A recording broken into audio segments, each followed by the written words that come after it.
What's up, guys? Welcome to Real Men Talk. Today, we're back with Kyler Sal talking about what makes up our worldview. And today, we're going to get a little bit deeper into the opposing worldviews that have infiltrated the church. Let's get with it on Real Men Talk.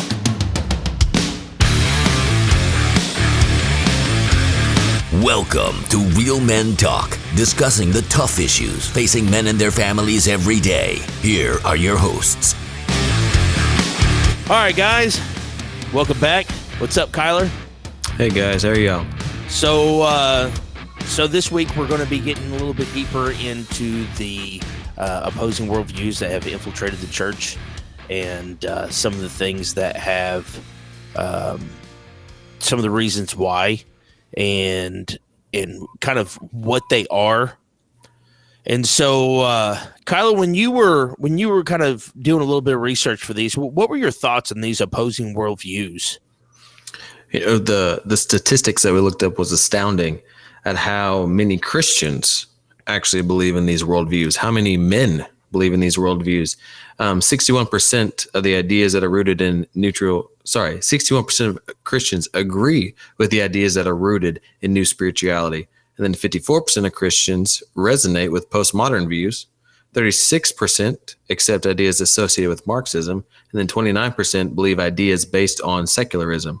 So, I mean, you get down to even like the lowest percentage, and almost 1/3 of Christians, okay, almost 33%, 1/3 of Christians believe in some type or some aspect or a part of one of these worldviews. You get up to new spirituality, and that's over half. Over half of us believe in these views. And then we got to think as Christians or back in our belief system, like what are we not fulfilling? Where are we not going? What are we not doing for people to search for different ideas rooted in away from the Bible, pretty much? Right. You know, and these statistics, they're coming from practicing Christians. These aren't people at college campuses. These are not people off the streets. These are people inside the church. And it devastated me the first time I read this. And you can find all this information. You as a listener, if you're looking to see this for yourself, you can get all this on secretbattlebook.com.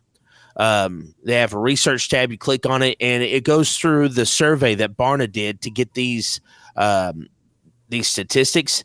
And I highly suggest you look them up for yourself and do some research on where your biblical worldview is.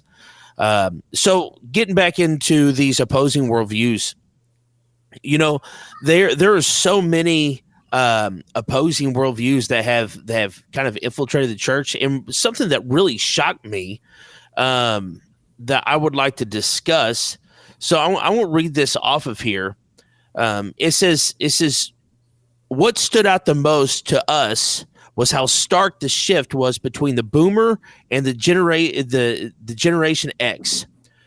We expected millennials to be the most influenced by other worldviews, but the most dramatic increase in support for these ideas occurs with the generation before them. It's no surprise, then, that the impact we see today in our social fabric is so persuasive, given that the ideas have been taking root for 2 generations. I was shocked also. I'm not gonna lie. I agree with them. I really would have thought that the millennials would have been the ones who would have really taken hold of these opposing worldviews. But it just goes to show how important our leadership as men really is. Right. And even if you look at other research, like honestly, the Gen X and the millennials and all them, they're wanting to go back to the traditional church. They actually get tired of all the I don't want to say showiness we put on at church, but they are just looking for something that is real, something that is natural, something that is organic. And really it's the older, I don't want to say the older generation, but those baby boomers who have tried to come up, I mean, with their backgrounds. We talked about in the last one that all of our background experiences make up our worldviews. Well, if you look at what happened in the 30s, the 40s, the 50s, the 60s, like everything that happened back to back to back to back to back, there's no reason why they wouldn't try to search for a worldview that kind of helps them deal with those experiences. Right, absolutely. I mean, good grief. You look at the things that like you said, you come up through history and you look at like the Great Depression, the World Wars, and the industry revolution, whenever all the fathers started going to work and all these Hmm. different things, and how all these things between the wars and the fathers going to work and the mothers having to step up and stuff like that, and men coming back from war so torn and wounded emotionally. Even if they come back, they were not the same, as what they were when they went. And you see all these things and how they have affected. Then you get into like the 60s and 70s and the sex revolution and feminism and all these things, and Right. how all these things have taken place to where we are today. Hmm. And you're right. No wonder that it's the baby boomers that have got such a skewed worldview on things. They had it the rough, the roughest. You know what I mean? You had these things. I say the roughest. I don't know. Today's pretty tough for these younger generations too. I don't want to make it sound like it's not, but these things that have happened to these people and growing up into them and having to survive through them and trying to fight them off. Well, you get into a biblical worldview, and you have people in your life who are who think that it's okay to live with a spouse or to live with a woman, or you have a family member who's homosexual, or and you try to justify. We talked about this a little bit last week. Try to justify, where can can we still get them into heaven? You know what I mean? Can we not? And so the little things that have happened, it makes up our worldview. And so I would really like to get kind of in depth into some of these worldviews that have infiltrated the church. Let's start off with new spirituality, kind of because it's kind of the biggest one because it has like a positive religion type of emphasis or infrastructure type thing. Hmm.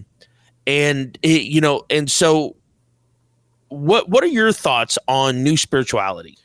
I mean, when you pull up new spirituality and you look at it, it looks pretty good. I mean, all people pray to the same God, no matter what. That kind of takes away any other gods. It's, what? Doesn't matter really what God you pray to. In the end, it's all the same. And then meaning and purpose comes from beginning one with all that is. And then if you do good, you'll receive good. If you do bad, you'll receive bad. I mean, I don't know anybody who's going to disagree with that last one. I mean, if you do good, you're going to get good. If you're going to do bad, you're going to be bad. But when you look at it, it looks pretty good. And it's not until you get into the more depths of what new spirituality actually is, and that pretty much everything is spiritual, that God is within everything, but life is about seeking a higher consciousness. I like how one person put it. They said it's kind of like Star Wars. Everybody wants to be one with the Force, and it slowly connects everybody together. And that's the ultimate goal, is to be one with the Force. Well, Right. listen, if I could be one with God, I think that I would have no idea what to actually do. Right. And so when you begin to dig down into new spirituality, some of the things that they represent and stuff, kind of like you said, when you just look at these at face value, you're like, man, I can somewhat see how somebody would believe these things. I could see, that makes sense. If you do good, you receive good, and there's always these little bits of Christianity. And so it makes it easy to accept them as a Christian. It makes them easy to accept them as what you think is your biblical worldview. But when you begin to get down into new spirituality and you begin to look at what it is, new spirituality, the biggest thing about it is you were replacing God with self. Right. It doesn't really matter what God you pray to, as long as you are praying to a God, you're okay. Well, I could pray to the light outside that flickers all the time, if that's going to be my God, or, Buddha or Allah, or, and different things like that. it's replacing God with us. The meaning and purpose come from becoming one with all that is.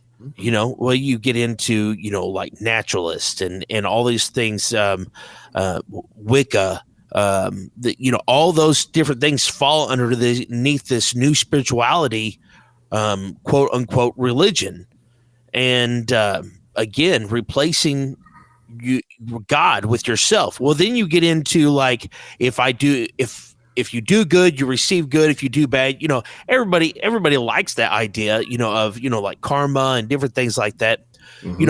And there is true that God created order, God created laws, gravity and different things like that. Well, every action has an opposite and equal reaction, but at the same time, God is still in control.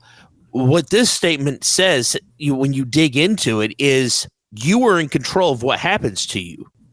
Well, that's not true.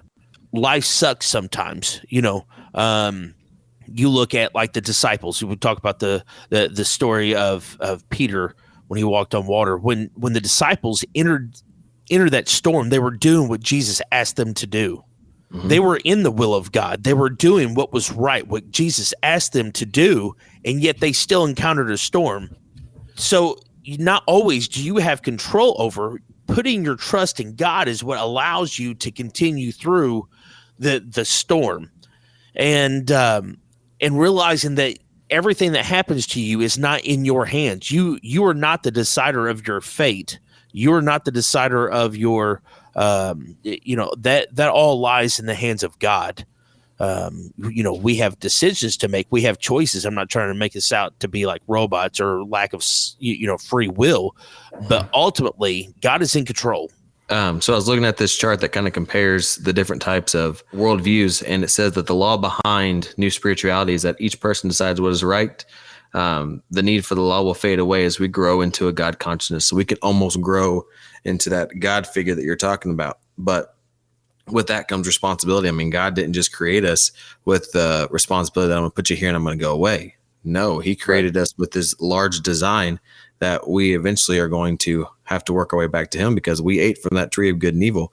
We now knew good and bad, but we didn't become the ultimate judge of what is good and bad. We've got to follow his example. I mean, when he came to die on the cross for us, when he came to earth to lead by example, it was so that we could have a better idea of what is good, what is bad, what is not right. But that doesn't ultimately mean that we now get to be that deciding factor.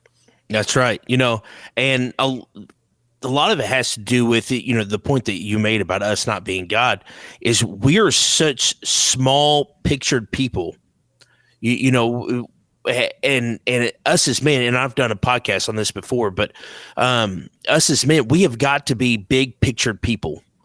As leaders, we have to understand that there is a larger picture than what takes place in our little circle, and that the decisions that we make, the choices that we make, ultimately affect a larger picture than what is just in our circle.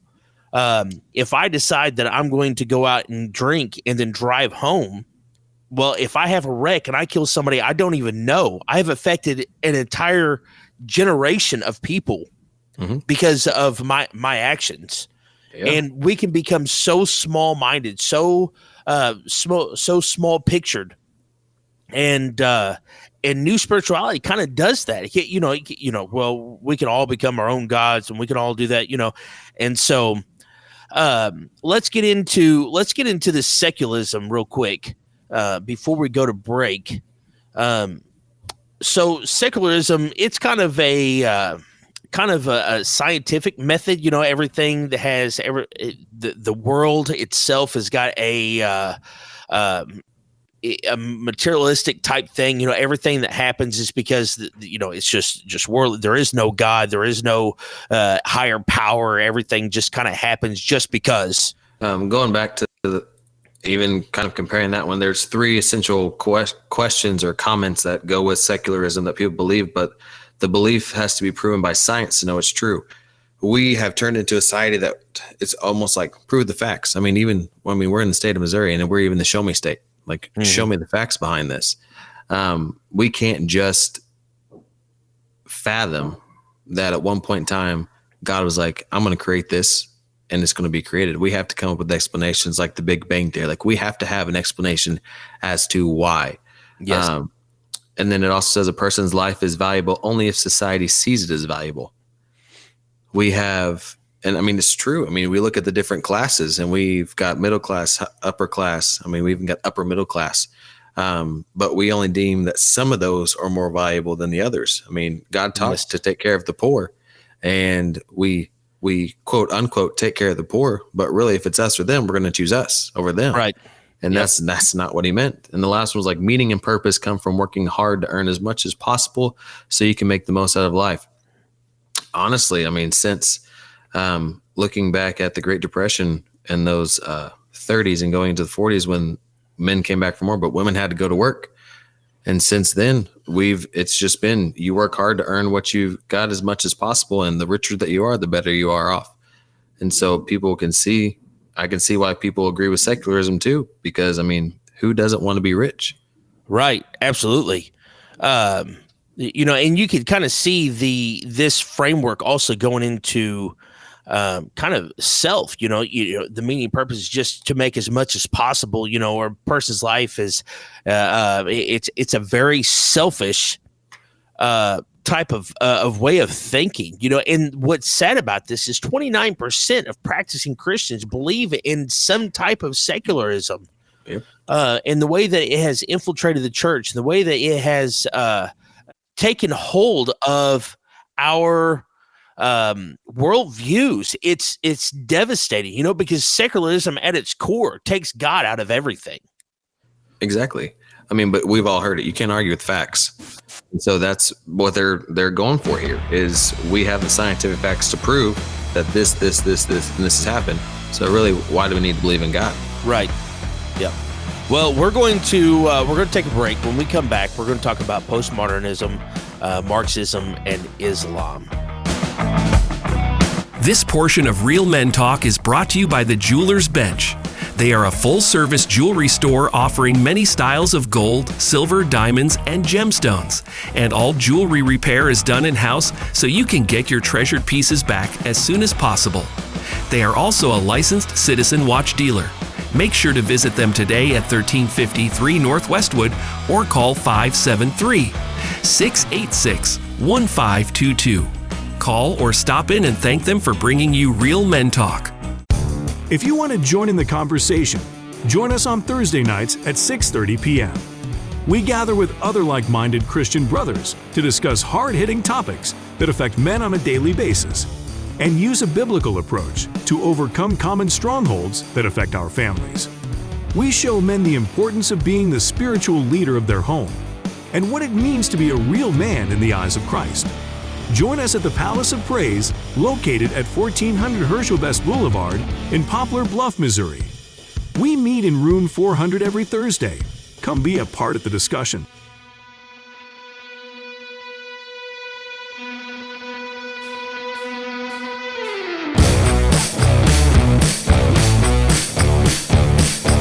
This portion of the Real Men Talk is brought to you by R.L. Persons Construction. For over 29 years, they have been a regional leader completing projects that include private, municipal, state, and federal agencies of all types. From mass grading, utilities, concrete of all types, to buildings both conventional and pre-engineered steel. You can expect excellence in all aspects of their finished work. Contact them today at 573-686-1323 and let them know you appreciate them bringing you Real Men Talk. If you have a question about this week's show, please drop us an email to realmen@palaceofpraise.com. We would love to hear from you. And now back to the show with Anthony and Kyler.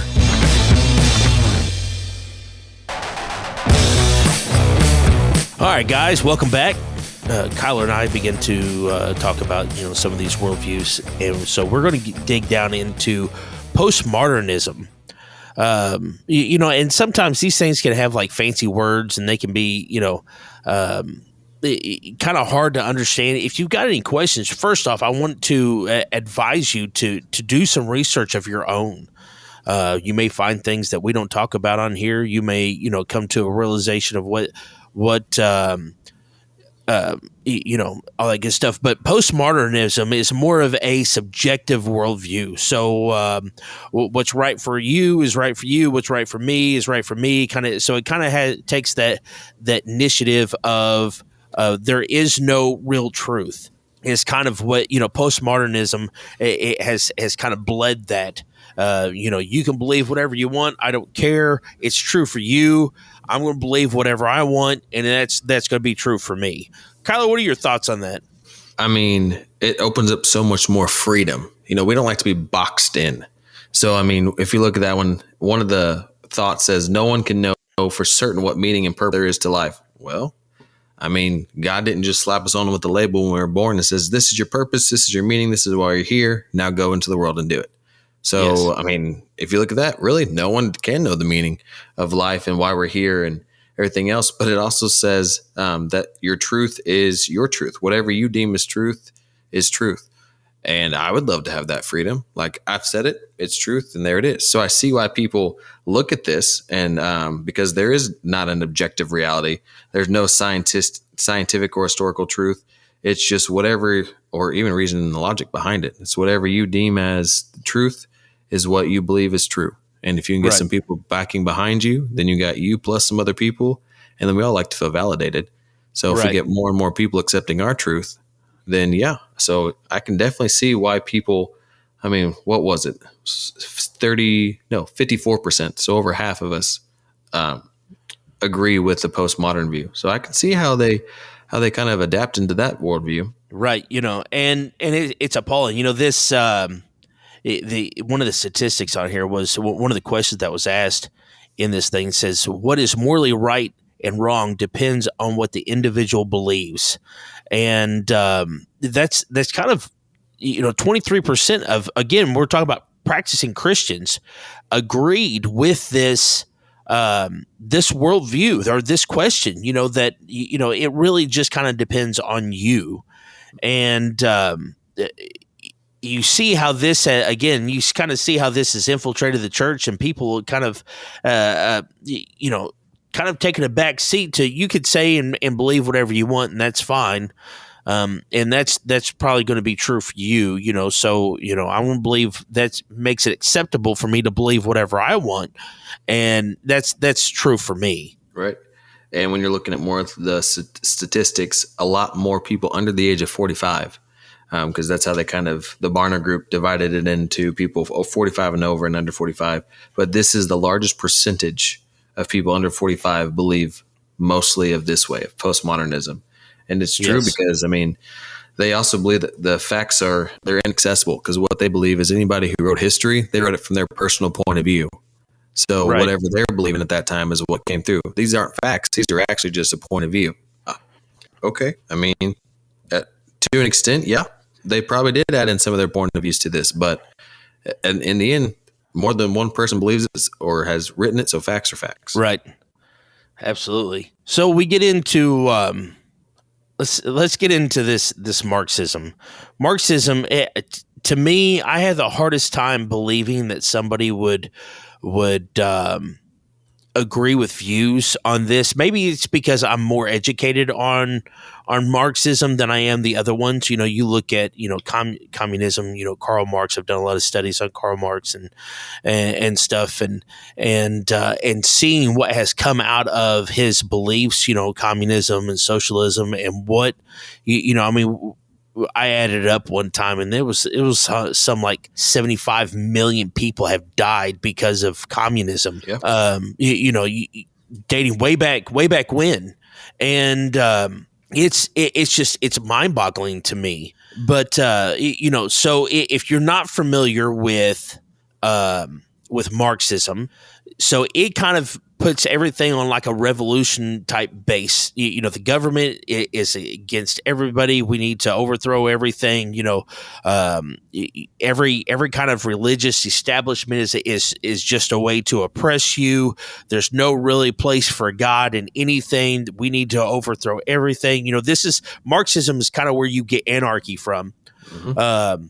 And so to see this taking root inside of practicing Christians. Again, this is what we're talking about. We're talking about practicing Christian worldviews, and to see this take place inside the church it's appalling to me.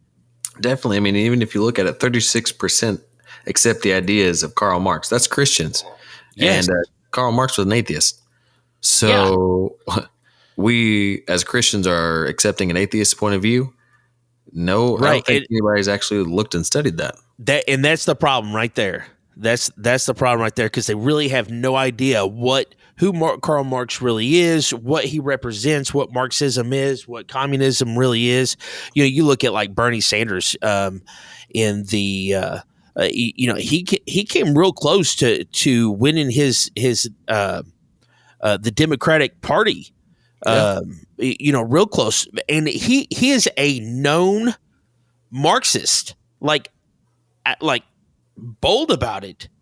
And his whole idea of overthrowing everything, and the thing is like they don't portray that inside the church. They don't believe that everything should be overthrown, that God has no place in anything. But what they begin to do, how they sell people, is they ask questions like, private property encourages greed and envy. 11% of practicing Christians agreed with this. The government, rather than individuals, should control as much of the resources as necessary to ensure that everyone gets a fair share. That is socialism at its core. Yep. We have 14% strongly agreed with that. Again, these are practicing Christians. If the government leaves them alone, businesses will mostly do what is right. 15% of them strongly disagreed with this statement.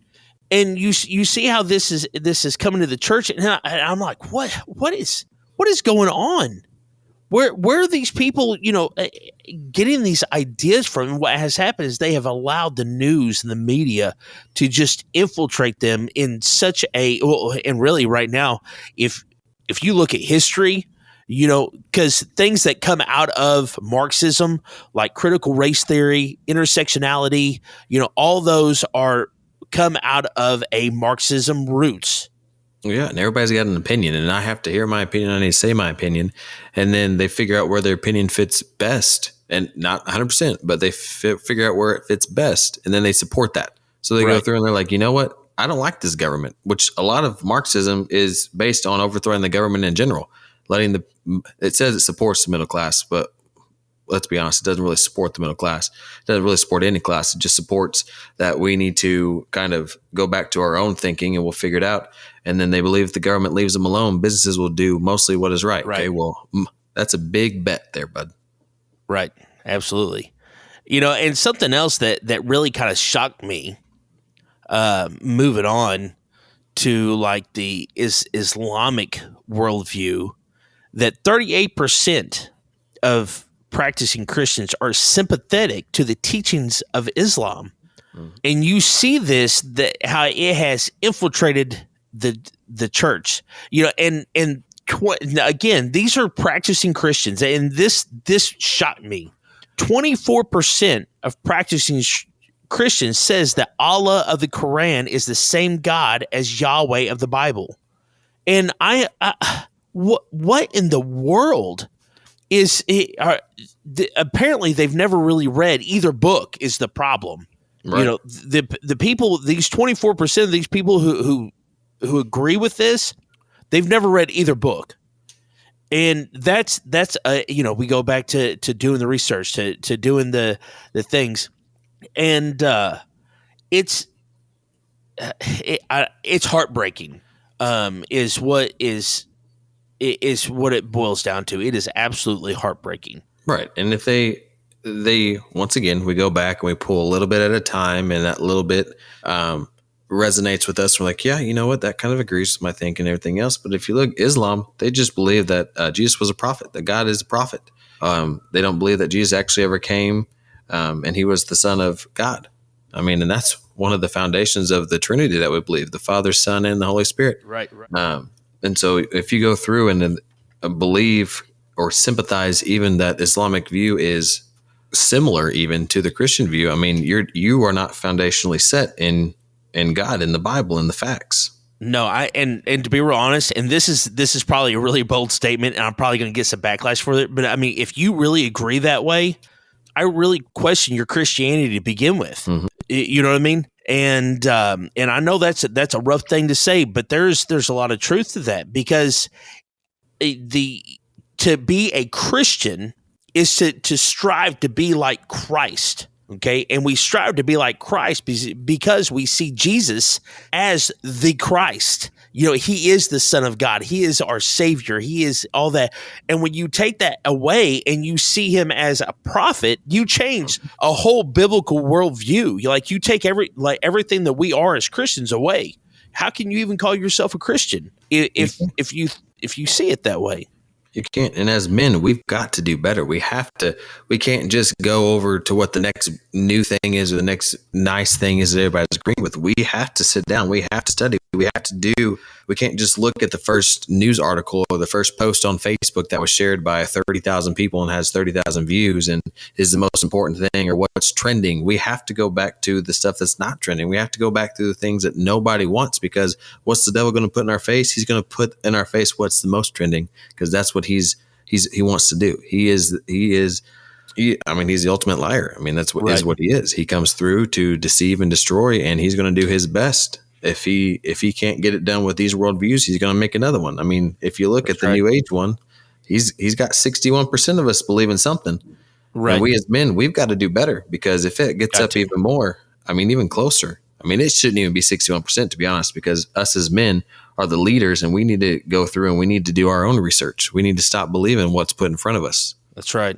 That's right. And that's the problem, is we don't do our research. We don't study for ourselves. We try to take everything as, just from somebody else. We try to lean on somebody else, constantly. So there, you said something about when we were off that you had like a parable of worldviews. Oh yeah. So and it does a pretty good job. So what it says is there are six blind men. They come into contact with an elephant. One handles the tail and exclaims that the elephant is like a rope. Another grasps a leg and describes the elephant as a tree trunk. And then the third feels the tusk and says the animal is similar to a spear, and so on. Since each feels only a small portion of the elephant, all six men correspondingly have different descriptions of their experience. And it goes back into how we got our own worldviews. We're only grasping the horn. We're only grasping the trunk. We're not trying to get the full worldview. We're not trying to get the full story. We're not trying to feel every aspect that God wants to give us. We're only trying to feel the surface level. We're only trying to feel one part of it. And that's what we see, is we are only seeing and feeling and describing what we feel. And I mean, to be honest, I mean, it's perfect. It goes into exactly how we got each of these worldviews, because everybody comes from the world in a different way. They all have that. I mean, it goes back to our last podcast talking about all of our backgrounds are different. Why are you loved? Why do you hurt? How do you receive love? All those types of things. And that's how exactly that parable perfectly describes each worldview and how our worldviews are going to come about. That's exactly right. That is exactly right. And again, we could be such small pictured people, and we think that just what we see is what the world revolves around. What we can grasp a hold of, like these people in this elephant, what they that's all there is to the picture. Mm-hmm. And not ever taking a step back and looking at the big picture, realizing that there is so much more than what we are and what we're capable of, because God created everything. Therefore, if God is a big God, there is a bigger picture that we don't see because we're not God. And I think a lot of the problem with the reason why all this stuff is kind of happening is because people don't really understand Christianity. They've never studied it for themselves. They never looked really deeply into it. They like the idea. I found this guy on TikTok, and we're gonna watch this video, or we're gonna listen to this video. I don't follow this guy. I somehow just ended up with it, and it's. I don't know. Let's listen to it. 10 take speeches was how God is not real. And I sat there and I explained how God's not real and don't believe in God and I'm an atheist and blah, blah, blah. But I want to change teams because I'm looking at these atheists and they're all just dorks. All the complete degeneracy you see in the world nowadays is done in the name of atheism, and I don't think that's a good thing. I think that some basic things like family, man, woman, children, etc., that only seems to be the religious people. Only religious people are propagating these ideals. Whereas the atheists are propagating insanity, like, this gender fluid, crazy, just madness. So I don't want to be an atheist anymore. I look what the atheists are doing and they've just gone nuts. So people are always religious to something. And it turns out being religious to God is far better than being religious to any of the other options out there. So I think I'm no longer an atheist, I'm now an Orthodox Christian. And for that reason, I now go to church at least twice a week. Okay. All right. So this right here is what is wrong with Christianity today. This guy, he was an atheist. He decided that he doesn't want to be an atheist before he gives this description of why. So now I'm going to be a Christian. He has no, and I truly hope that he finds Jesus. I truly hope that he does, but he has no idea what he's doing. And the fact that he goes to church twice a week would allow him to be what would be considered a practicing Christian. The fact that he identifies himself as an Orthodox Christian and he goes to church twice a week, and that's what most of us do. But he has no clue of what real Christianity really is. And this is a prime example of what is wrong with the church today. Oh, because definitely. We don't know. We like the fact of, hey, I don't really want to identify as any of these other things because they're kind of stupid. So I'm going to identify as a Christian. So, hey, today you can identify as anything you want, so, hey, I'm going to be a Christian. And that's sad that we're going to put the label on it. He goes, you know what? I'm going to go from atheist to I'm going to identify as a Christian. That we've now labeled ourselves, not as anything else, but we're Christians. And that's almost kind of where the church falls short, is that if he created this TikTok and he's talking about this, whatever church that he goes to, I have no idea. So, but I hope that they explain to him what atheism is and what it was. And he now knows the difference. Right. Because the truth is, if he's no longer atheist, he's now a Orthodox Christian. He was never really an atheist to begin with. Yes. And none of us, none of these people really know what they believe in at all. We want to identify as atheism because it fits the narrative that we have. And that once it doesn't work anymore, well, now we're going to take on a new narrative and take on, and see if that works better for us. And the entire time, it's all about us and never about God, never about Jesus, never about, what true Christianity, a true biblical worldview is really about. Right. I loved how this one of the worldviews that I looked up, the websites, do some research, it said ultimately there's two ways. You got God's way and there's man's way. That's right. And that's it. And all these worldviews can be put into that one aspect, man's way. And man's way is the way of death, but it seems right to them at the time. Absolutely. And it's true. Whatever we have deemed right at that time is how it's going to build. And it goes back to the foundations. Our house is built on the sand and it's going to crumble, just like it says in Matthew 7. And then we're trying to work with Christ, but ultimately we end up working against Christ. And that's not how it is. And from then on, we just live in darkness. That's right. That's right. So, Kyler, I want to thank you for joining us today and last week and talking about these worldviews. Yeah, thanks for having me. That was enlightening even on my part. Good. So as a listener, if you're listening to this, I want to encourage you, if you like what you hear, to go ahead and share with your friends, follow on whatever platform that you're listening to us on. Also, if you've got any questions about what we talked about today, maybe you have a question about your own worldview, maybe you have a question about, some of these worldviews that have infiltrated the church, contact me. We have an email address, realmen@palaceofpraise.com. We have, you can find us on Twitter, Instagram, Facebook, Real Men Ministries, Real Men Talk. And I would love to discuss those with you, why they go against the biblical worldview, what a true biblical worldview really is. Any of those questions you've got, hit me up. We'll talk about them. We're going to, as always, I'd like to end in a prayer. Holy Spirit, teach us to be leaders of our homes, of our communities, and of our church. And teach us to be godly, courageous men. In Jesus' name, amen. You've been listening to Real Men Talk, brought to you by Palace of Praise Church in Poplar Bluff, Missouri. If you would like to get in touch with us, shoot us an email, realmen@palaceofpraise.com, or visit our website at palaceofpraise.com. If you're a man age 16 and up and would like to be a part of the conversation, join us at the Palace of Praise every Thursday night at 6:30 p.m. If you don't have a home church, consider joining us for worship on Sundays at 10:30 a.m. and 6 p.m. Palace of Praise is located at 1400 Herschel Best Boulevard in Poplar Bluff, Missouri. New episodes of Real Men Talk drop every Thursday at 5 p.m. You can find us at iTunes, Google Play, Spotify, Anchor.fm, Amazon, and more. Real Men Talk is a production of Palace Media Service. Real Men Talk has been brought to you this week by RLP Construction in Poplar Bluff, Missouri. For commercial contracting of all types, see RLP Construction today. And by the Jeweler's Bench in Poplar Bluff. They are your one-stop shop for all your fine jewelry needs. They also do in-house repair and are your Citizen Watch dealer. Make sure to thank our sponsors for bringing you Real Men Talk.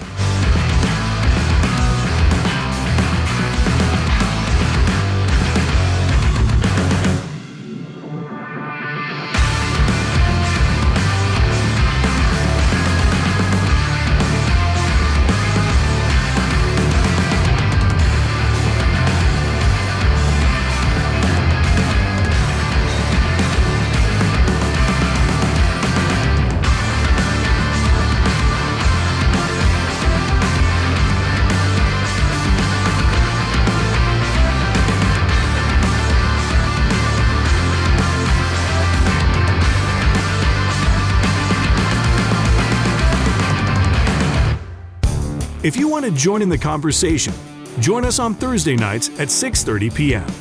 We gather with other like-minded Christian brothers to discuss hard-hitting topics that affect men on a daily basis and use a biblical approach to overcome common strongholds that affect our families. We show men the importance of being the spiritual leader of their home and what it means to be a real man in the eyes of Christ. Join us at the Palace of Praise, located at 1400 Herschel Best Boulevard in Poplar Bluff, Missouri. We meet in room 400 every Thursday. Come be a part of the discussion.